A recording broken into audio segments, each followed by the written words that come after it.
Hello students. तो पिछली बार हमने पढ़ा था ऑसिलेटोरिया के बारे में और आज हम पढ़ने जा रहे हैं एक नई एल्गी नॉस्टॉक के बारे में।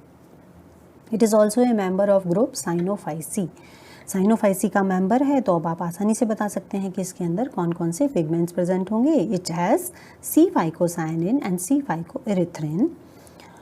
Nostoc shows symbiotic association with roots of plants and well known for nitrogen fixation। अब देखिए, जो नॉस्टॉक है उसकी ख़ास बात है कि इट हैज़, मैंने आपको जब हमने ऑसिलेटोरिया पढ़ाया था तब आपको एक शब्द मैंने यूज़ किया था, हेटेरोसिस्ट। और मैंने आपको ये बताया था कि नए नॉस्टॉक और ऑसिलेटोरिया के बीच में जो डिफरेंस है वो हेटेरोसिस्ट का डिफरेंस है। ऑसिलेटोरिया के पास हेटेरोसिस्ट नहीं होता है, नॉस्टॉक के पास हेटेरोसिस्ट होता है। हेटेरोसिस्ट का काम मैंने आपको वहाँ बताया था, नाइट्रोजन फिक्सेशन। तो these are the specific cell which have specific kind of enzymatic assembly जो कि नाइट्रोजन फिक्सेशन कर सकती है। तो ये जो नॉस्टॉक होता है वो सिम्बायोटिक एसोसिएशन में पाया। What is meaning of symbiotic association? Symbiotic का मतलब क्या होता है? सिम्बायोटिक का मतलब होता है ऐसा एसोसिएशन, सहजीवन जिसको हम हिंदी में कहते हैं, जिसमें दोनों को प्लस प्लस पॉजिटिव फ़ायदा होता है। तो ये क्या होता है, रहने के लिए दूसरे प्लांट में रह लेते हैं, वहाँ से अपने लिए आश्रय लेते हैं और उस पौधे को बदले में देते हैं नाइट्रोजन। तो बहुत सारे पौधों की जड़ों के अंदर ये नाइट्रोजन फिक्सेशन के लिए सिम्बायोटिक एसोसिएशन में प्रेजेंट होते हैं। देखिए क्लासिफिकेशन, देखिए इसका डिवीजन थैलोफाइटा। थैलोफाइटा का मतलब क्या हो गया? ऐसे प्लांट्स जो कि लीफ, शूट और रूट में डिफ्रेंशिएट नहीं किए जा सकते।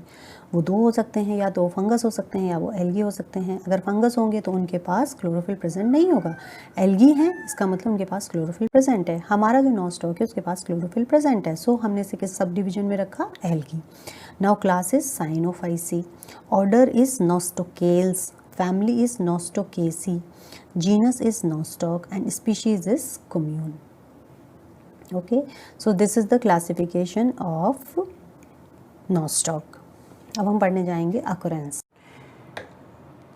तो occurrence देखिए, it is found in the fresh water and moist soil।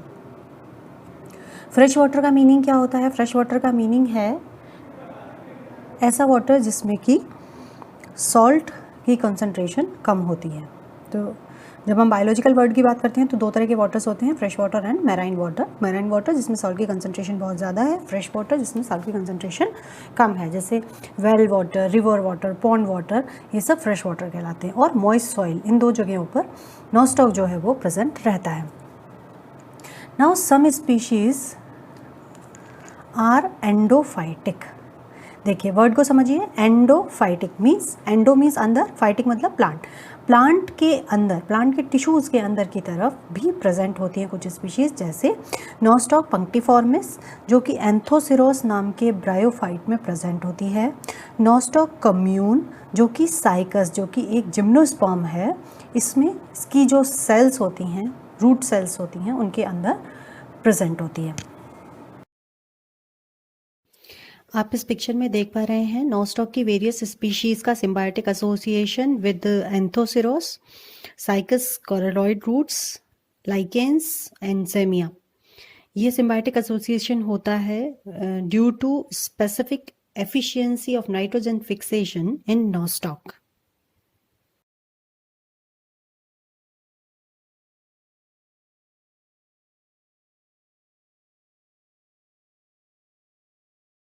इसी तरह से प्रेजेंट होती है नॉस्टॉक कम्यून जो कि ज़ेमिया नाम का जो टेरिडोफाइट प्लांट होता है उसकी रूट्स में प्रेजेंट होती है।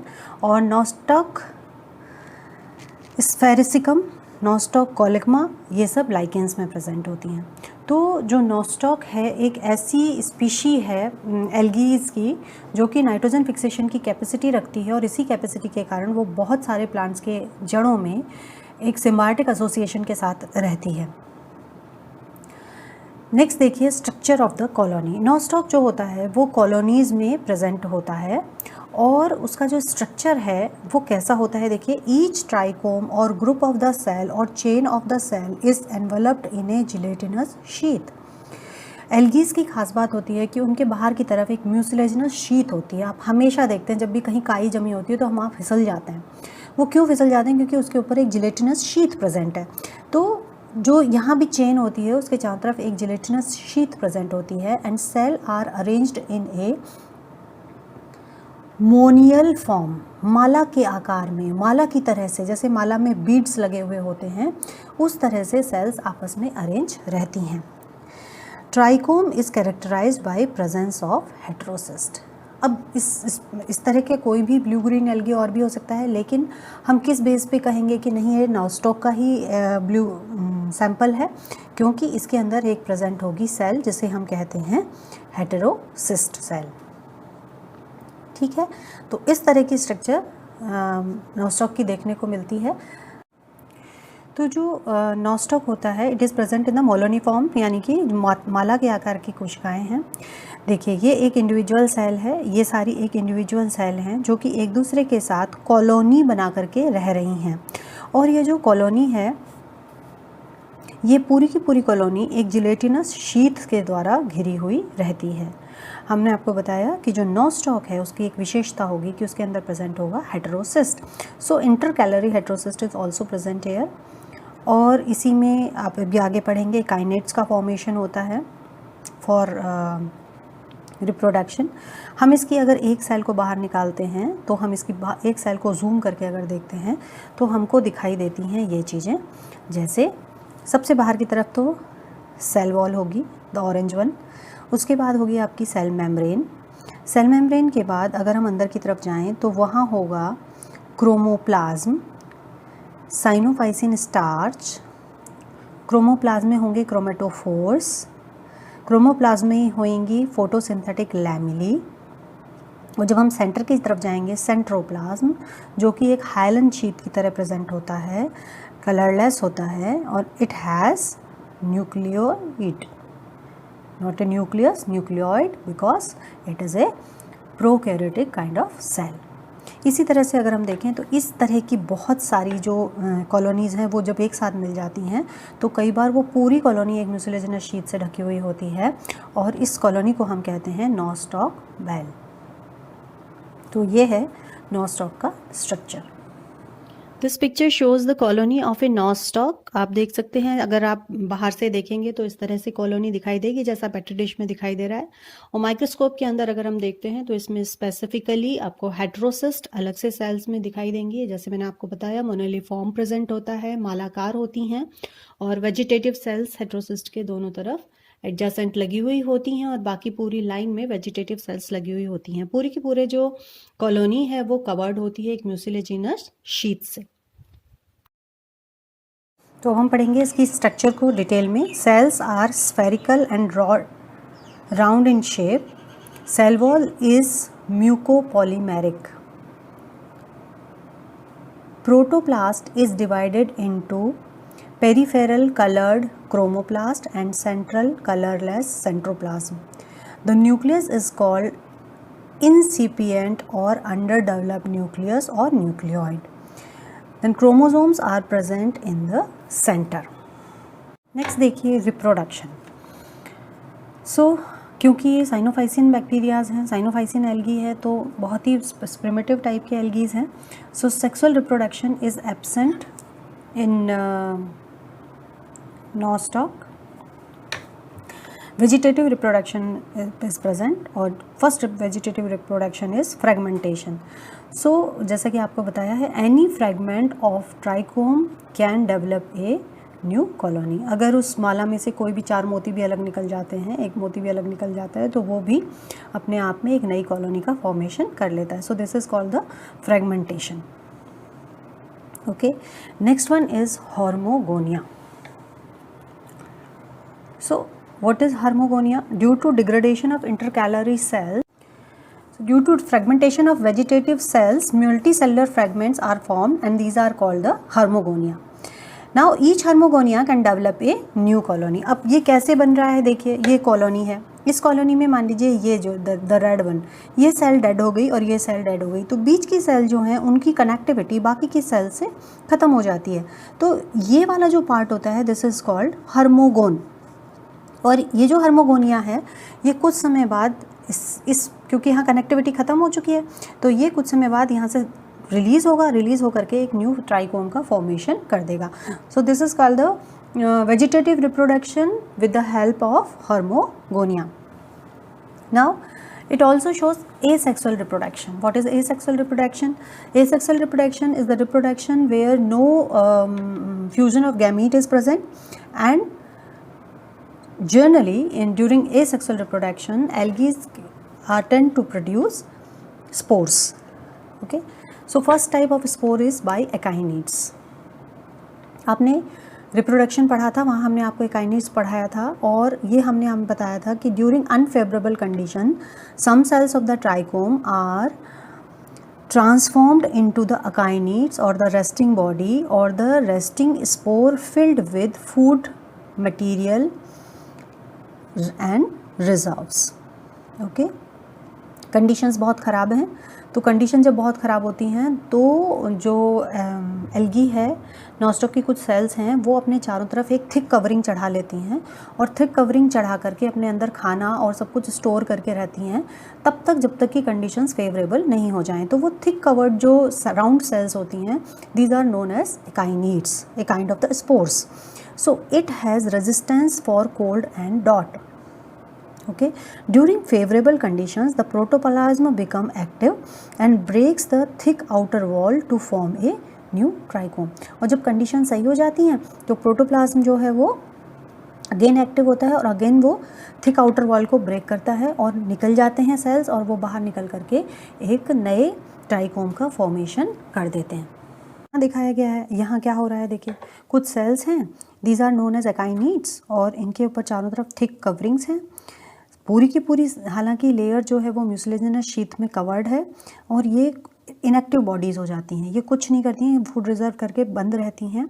और जब फेवरेबल कंडीशंस आती हैं तो ये जो थिक वॉल है ये इसको ब्रेक करती हैं, प्रोटोप्लाज्म डिवाइड होता है और डिवाइड होकर के नए एक थैलस का फॉर्मेशन कर लेता है.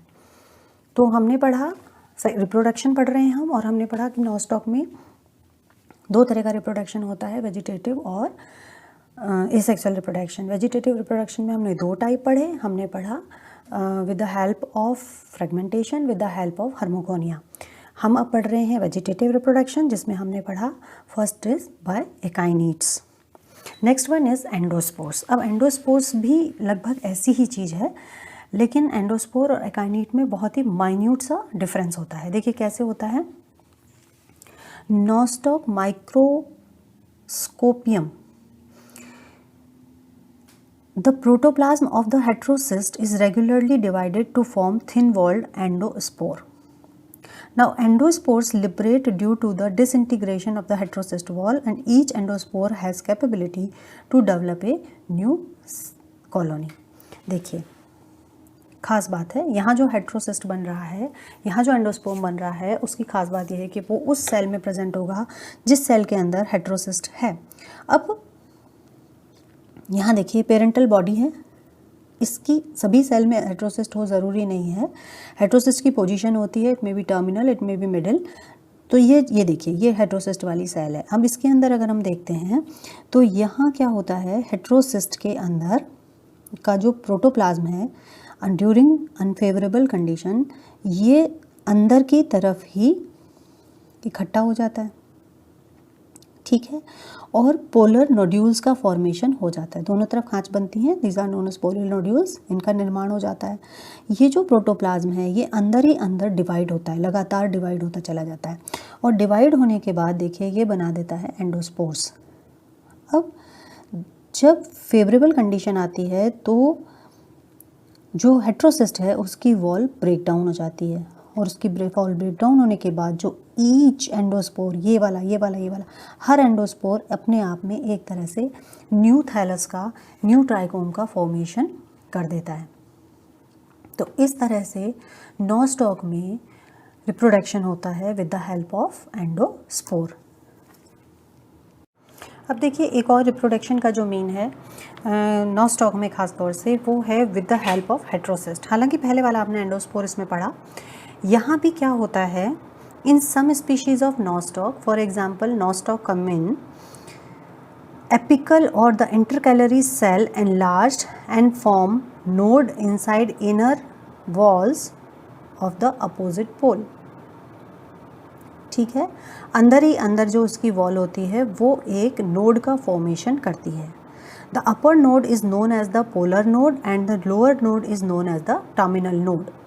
Now during favorable conditions, heterocyst gets dissociated from the parental trichome, and during germination the protoplast of heterocyst divide by a transverse wall and form two cells, which again develops four cells called the germling. अब क्या हो रहा है कि जो protoplast है उसका वो डिवाइड होना शुरू हुआ. पहले 2 सेल स्टेज में आया और जब वो 4 सेल स्टेज में आया तब हमने उसको क्या बोला, germling. Now the thick wall of the heterocyst rupture, heterocyst की जो वॉल है वो रप्चर हो जाती है and germling comes out to form a new trichome. Now heterocyst is also associated with nitrogen fixation efficiency of the Nostoc. देखिए heterocyst के through कैसे हो रहा है. ये हेट्रोसिस्ट है. हेट्रोसिस्ट की जो सेल है उसका प्रोटोप्लास्ट नोड्स का फॉर्मेशन कर रहा है. अपर पोर्शन वाला जो नोड है this is known as polar node, the lower portion node is terminal node और ये इसका है प्रोटोप्लाज्म. ठीक है, ये कब हो रहा है, ड्यूरिंग अनफेवरेबल कंडीशन. अब क्या हुआ कि ये जो अंदर का प्रोटोप्लाज्म है, इस प्रोटोप्लाज्म ने डिवाइड होकर के अंदर ही 2 सेल का फॉर्मेशन किया. This is 2 cell stage. और ये जो 2 सेल स्टेज है ये जब 1 2 3 4 सेल स्टेज में आ जाती है, दीज आर द पोल्स, और ये जब 4 सेल स्टेज में आ जाती है तो हम इसे कहते हैं जर्मलिंग. और ये जो जर्मलिंग है ये डिसोसिएट हो जाती है, निकल जाती है किसके थ्रू, जब ये जो हेट्रोसिस्ट की वॉल है ये ब्रोक डाउन होती है 4 सेल स्टेज आने पर, और ये जर्मलिंग, ईच जर्मलिंग जो है वो डेवलप हो जाता है in the form of a new plant. ठीक है, तो इस तरह से जो हेट्रोसिस्ट है it is also helpful in reproduction of Nostoc. देखिए, ठीक है. सो this is the life cycle of Nostoc. इसमें 2 तरह के रिप्रोडक्शन होंगे, vegetative reproduction and asexual reproduction. Sexual reproduction is absent in Nostoc. और यहाँ देखिए 2 तरह का reproduction, vegetative reproduction with the help of fragmentation and with the help of hormogonia. For asexual reproduction we have endospore, we have akinete and we have heterocyst. अब क्या होता है कि जब हम ग्रेजुएशन पोस्ट ग्रेजुएशन में होते हैं या जब भी नोस्टॉक की बात होती है तो हेट्रोसिस्ट एक ऐसा पार्ट होता है जिसके ऊपर अलग से क्वेश्चन अक्सर आ जाता है. तो मैं आपको बताऊंगी आगे कि हेट्रोसिस्ट क्या चीज़ होती है. तो नेक्स्ट जो पार्ट है वो है heterocyst, which is a very important part of the Nostoc. So heterocyst are specialised nitrogen fixing cells. This are formed during the nitrogen starvation. जब नाइट्रोजन की कमी बहुत ज़्यादा हो जाती है कॉलोनी में, उस समय इस तरह की सेल्स का फॉर्मेशन होता है.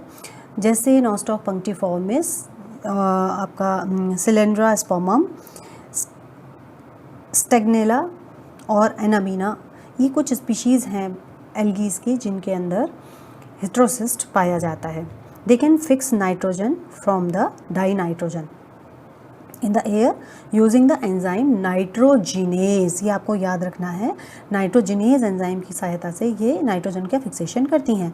इन order to provide the cells in the filament with nitrogen for biosynthesis, nitrogenase is inactivated by oxygen. अब क्या होता है, ये इस नाइट्रोजिनेज की खास बात ये होती है कि अगर यहाँ ऑक्सीजन प्रेजेंट हुआ तो ये नाइट्रोजनेज जो है वो इनएक्टिव हो जाता है. जैसा कि मैंने आपको बताया, हेटेरोसिस्ट अपने आप में एक बहुत ही इम्पॉर्टेंट स्ट्रक्चर है जो नोस्टॉक को स्पेशल बनाती है. इस हेटेरोसिस्ट में आपको दिखाई देगी, ये बनती वेजिटेटिव सेल से ही है, लेकिन वेजिटेटिव सेल में कुछ चेंजेस हो जाते हैं. उन चेंजेस के बाद ये हेटेरोसिस्ट की स्ट्रक्चर बन जाती है. यहाँ आप देख सकते हैं, यहाँ एक थिक लेयर्स प्रेजेंट हैं, यहाँ पर 3 लेयर्स हेट्रोसिस्ट में यहाँ प्रेजेंट होती हैं। इसके साथ ही इसके दोनों सिरों पर पोलर नोड्यूल्स प्रेजेंट होते हैं। ये पोलर नोड्यूल्स जो हैं ये इस जो एडजेसेंट वेजिटेटिव सेल होती है उससे कनेक्टिविटी को कम करने के लिए बनाए जाते हैं। इसकी कनेक्टिविटी को कम करने की ज़रूरत क्यों पड़ती है? कनेक्टिविटी को कम करने की ज़रूरत इसलिए पड़ती है क्योंकि एडजेसेंट सेल जो है वहाँ पर रेस्पिरेशन चल रहा है और ऑक्सीजन लिबरेट हो रही है। लेकिन हेट्रोसिस्ट एक ऐसी प्लेस होती है जहाँ पर ऑक्सीजन की रिक्वायरमेंट नहीं रहती है। ऑक्सीजन की रिक्वायरमेंट क्यों नहीं रहती है? क्योंकि यहाँ पर नाइट्रोजन फिक्सेशन होना है in the presence of enzyme nitrogenase, और नाइट्रोजनेज एंजाइम के लिए ये ज़रूरी है कि यहाँ ऑक्सीजन ना रहे। इसलिए इस तरह के जो पोलर नोड्यूल्स हैं इनका फॉर्मेशन होता है। इन पोलर नोड्यूल्स में स्पेसिफिक ग्रेन्यूल्स होते हैं, दे आर रिफ्रैक्टिव ग्रेन्यूल्स, वो प्रेजेंट होते हैं। और जैसा कि आप चित्र में देख सकते हैं कि ये इस स्पेसिफिक हेट्रोसिस्ट सेल जो है इसमें नाइट्रोजन अंदर आ रही है। नाइट्रोजनेज एंजाइम की प्रेजेंस में अमोनिया में ये कन्वर्ट हो रही है और अमीनो एसिड्स का सिंथेसिस हो रहा है। यहाँ से ये ग्लूटामेट की फॉर्म में अमीनो एसिड जो है वो ग्लूटामेट की फॉर्म में बाहर की तरफ सेकेंड वेजिटेटिव सेल में जा रहे हैं, और ये ग्लूटामेट जो है वो अदर अमीनो एसिड के सिंथेसिस में हेल्प करता है। आप थोड़ा सा और ध्यान देंगे तो कुछ डिफरेंसेस भी आपको इसमें दिख सकते हैं। लाइक यहाँ पर हेट्रोसिस्ट में फोटोसिस्टम फर्स्ट है, जबकि जो वेजिटेटिव सेल है उसमें फोटोसिस्टम फर्स्ट और सेकंड दोनों प्रेजेंट हैं।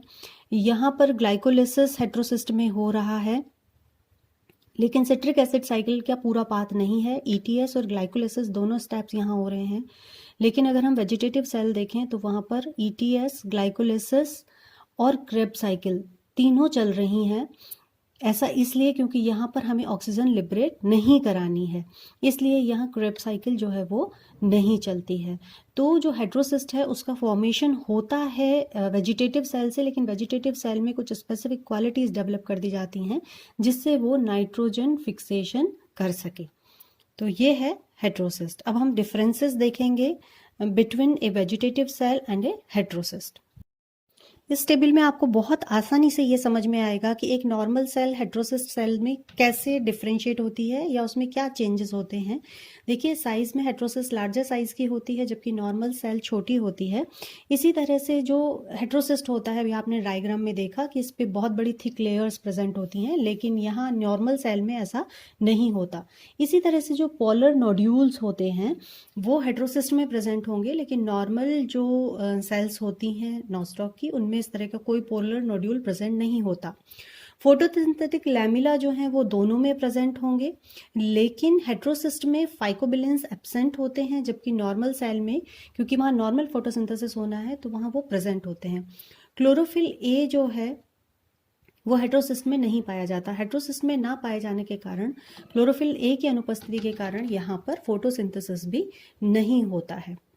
इसी तरह से जो सेल्यूलर एनवायरनमेंट है वो हेट्रोसिस्ट में एनारोबिक रहता है। एनारोबिक का मतलब कि वहाँ ऑक्सीजन नहीं रहेगी क्योंकि नाइट्रोजनेज एंजाइम की एक्टिविटी करवानी है। दूसरी तरफ नॉर्मल सेल में एरोबिक एनवायरनमेंट रहता है। फोटोसिस्टम, जैसा कि भी आपने डायग्राम में देखा कि हेट्रोसिस्ट में फोटोसिस्टम फर्स्ट प्रेजेंट है और नॉर्मल सेल में फोटोसिस्टम फर्स्ट और सेकंड दोनों ही प्रेजेंट है। Heterocyst is specific for nitrogen fixation, जबकि यहाँ पर ये एब्सेंट होता है। इसी तरह से अगर हम बायोलॉजिकल प्रोसेस, जैसा कि भी आपने देखा, यहाँ ग्लाइकोलिसिस, ईटीएस और नाइट्रोजन फिक्सेशन हो रहा है, जबकि दूसरी तरफ ग्लाइकोलिसिस, ईटीएस और क्रेब्स साइकिल तीनों चीज़ प्रेजेंट होती हैं, लेकिन यहाँ नाइट्रोजन फिक्सेशन नहीं होता है। स्पेसिफिकली लिपिड्स की बात करें तो हेट्रोसिस्ट में ग्लाइकोलिपिड्स और एसाइल लिपिड्स स्पेसिफिकली प्रेजेंट होते हैं, जबकि नॉर्मल सेल में ये एब्सेंट होते हैं। तो इस बेसिस पे आप बहुत आसानी से, अगर आपके एग्जाम में क्वेश्चन आता है right A note about the heterocyst, आप हेट्रोसिस्ट के कैरेक्टरिस्टिक्स को लिख सकते हैं, इसके फंक्शन को लिख सकते हैं और इसको डायग्राम के साथ एक्सप्लेन कर सकते हैं। अब हम आते हैं अपने सबसे इंटरेस्टिंग पोर्शन पर, क्योंकि बाकी की नॉलेज आप और भी वेबसाइट से ले सकते हैं। यहाँ मैं आपको ये बताने की कोशिश करती हूँ कि जो आप स्टडी कर रहे हैं वो कहाँ रियल लाइफ में यूज़ हो रही है। तो देखिए नॉस्टॉक को लोग कैसे यूज़ कर रहे हैं। नॉस्टॉक में एक स्पेसिफिक एक्टिविटी होती हैं, एंटीऑक्सीडेटिव एक्टिविटी है, एंटी इन्फ्लामेटरी, एंटी कार्सिनोजेनिक और इम्यून रेगुलेशन प्रॉपर्टीज़ इसमें पाई जाती हैं, जिसके कारण लार्ज स्केल पर कंपनीज में इसका प्रोटेक्शन किया जाता है और इसके जो प्रोडक्ट हैं वो हर्बल हर्ब्स के रूप में या मेडिसिन के रूप में मार्केट में बेचे जाते हैं। इसके अलावा जो एडवांस रिसर्च हो रही हैं, जैसे एक ताइवान की पब्लिश्ड रिसर्च है या ईरान की पब्लिश्ड रिसर्च है, इन रिसर्चेस में ये बताया जा रहा है कि फार्मास्यूटिकल फील्ड में और कॉस्मेटिक इंडस्ट्री की फील्ड में नॉस्टॉक का अपना एक बहुत बड़ा रोल है। और इसके अलावा जो नॉस्टॉक नाइट्रोजन फिक्सेशन करती है, तो एग्रीकल्चर में इसका जो रोल है वो ऑलरेडी वेल एस्टैब्लिश्ड रहा है। तो इस तरह से जो आप बढ़ते हैं उसको कहाँ आप अप्लाई कर पाएंगे लाइफ में, इसीलिए सिर्फ इस पोर्शन को हमने इसमें वीडियो में जोड़ा हुआ है। कमेंट करके बताइएगा आपको ये कैसा लगा। तो ये था नॉस्टॉक के बारे में डिटेल स्टडी। इस चैनल को आप लाइक कर लीजिए, सब्सक्राइब कर लीजिए, ताकि इस तरह के और वीडियोस और एल्गीज़ के लिए आपको मिलते रहें और आपकी जो स्टडीज़ हैं वो चलती रहें। Thank you.